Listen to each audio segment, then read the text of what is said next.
Pro-Palestinian protests are continuing on college campuses across the country, and here in Michigan, some commencement ceremonies are being interrupted by protesters. Whitney Wild joins us at the University of Michigan with what happened there earlier this morning. Well, it was interesting when we were here earlier before the ceremony began. We walked around the entirety of Michigan Stadium and we did not see any indication there would be protests. We did not see protesters. We didn't see any flags. We didn't see any signs. It was only once the ceremony got underway, about 15 minutes in, as the Secretary of the Navy, Carlos Del Toro, spoke, that protesters made their presence very clear.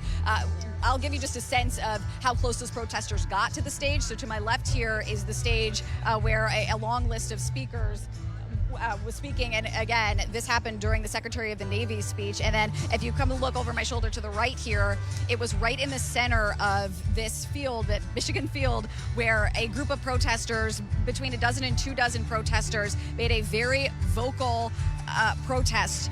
They were chanting, they had flags. What was apparent, though, was Michigan State Police were not going to allow those protesters to get any closer to the stage. More than a dozen police officers on top of those protesters immediately. The clash was not at all violent. It was very peaceful. And after, I'd say, about 5 minutes, police guided those protesters outside, and we heard very little after that. There were no disruptions. But the Secretary of the Navy did take a moment during his speech, and it's not clear if this was ad-libbed or if this was pre-planned, but did take a moment to acknowledge the ROTC members who are graduating today, and made a point of saying that their service is to protect speech.